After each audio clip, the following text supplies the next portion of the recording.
Channel guys, నేను మంచిగా మీరు అందరు మంచిగా ఉంటారని కోరుకుంటున్నాను. ఈరోజు చిన్న బ్లాగ్ వచ్చేసి నాంపల్లి ఎగ్జిబిషన్కి అయితే పోతున్నాం. ఇలా వల్ల పెట్రోల్కి 500 బొక్క నాకు ఆడికి వేరే ఇంకెంత బొక్క పడుతుందో తెలియదు. చూడాలి, చాలా పెద్ద ఎగ్జిబిషన్ అంట.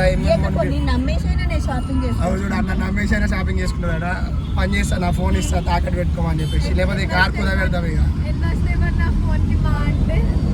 ఎన్నో వస్తాయమ్మా ఆ ఫోన్, ఐఫోన్ సింబల్ కోసం అన్న కొనుక్కుంటారు.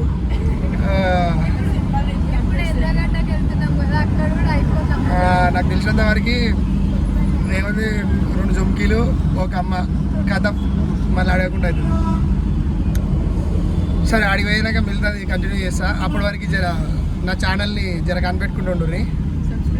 Please do subscribe and support. ఒత్తి కూర్చోవాలన్నా గడికి నాకు అది కొని ఇది కొని అది కొని ఇది కొని ఏందో ఏమో సంత. ఇంకో అక్కుంది నేను అవపడుతుంటే అవపడతలేదు ఇంకా. సరే ఆడికి పోయినాక ఏం అడగకుంటుండ్రి, అప్పుడు చెప్తా. నన్ను అడుగురు, నేను కొనిస్తా, పైసలు మీరే కట్టుర్రి. ఓకే, ఎక్స్ప్రెషన్ చేంజ్ అవుతుంది. ఎగ్జైట్మెంట్ ఏం లేదు, అడిగి వేరే పైసలు ఖర్చు అప్పుడే బాగుంటుంది. రోజు దారి లేదంటారు, నా దగ్గరికి వస్తుంది మన పేరు. కానీ ట్రాఫిక్ మాత్రం మామూలు లేదు, పార్కింగ్ దొరుకుతున్నాయి ఏం దొరుకుతున్నాయి. యాక్చువల్లీ ఇక్కడ పార్కింగ్ ప్లేస్ పెట్టారు, సమ్ గర్ల్స్ కాలేజ్లో ఏమో ఓపీఆర్లో కొంచెం దూరం ఉంది. అది ఫుల్ అయిపోయింది, లోపలికి కొనిస్తలేదు, మొత్తం బయటికి పంపించేస్తారు. ఇప్పుడు ఏం చేయాలని అర్థమవుతుంది. మొత్తం ఇది లైన్ ఎక్కడి వరకు ఉందంటే, ఇంతసేపు నేను ఫస్ట్ పోయినా లేదు, పార్కింగ్ లేక రైల్వే స్టేషన్కి వచ్చి పెడితే 300 రూపీస్ అంట. నువ్వు ఎంతసేపు అని ఉంచుకో. ఇంకా దమ్ అని అమ్మ ఈ నుంచి మళ్ళీ ఎగ్జిబిషన్ నడుచుకుంటూ పోవాలంటే మినిమం ఒక 8 కిలోమీటర్స్ 9 కిలోమీటర్స్ పోవాలి నడుచుకుంటూ. ఇప్పుడు వాళ్ళందరూ దించేసి వచ్చిన ఆల్మోస్ట్. ఇప్పుడు మనం సుఖాలు చూడాలి, దట్స్ ఇట్.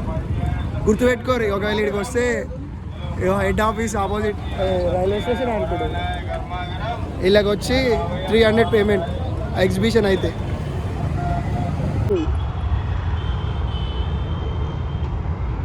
అమ్మ ఇంత దూరం నడుచుకుంటూ రావాలి. ఇప్పుడు మళ్ళీ మన పార్కింగ్ ఇది కూడా, మన రైల్వే పార్కింగ్ ఇది నేను చేసింది రైల్వే స్టేషన్లో తీసుకొస్తున్నా.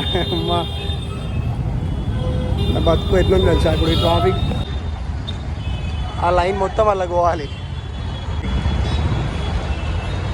అమ్మ జీవితం. Entry per person ticket 50 rupees.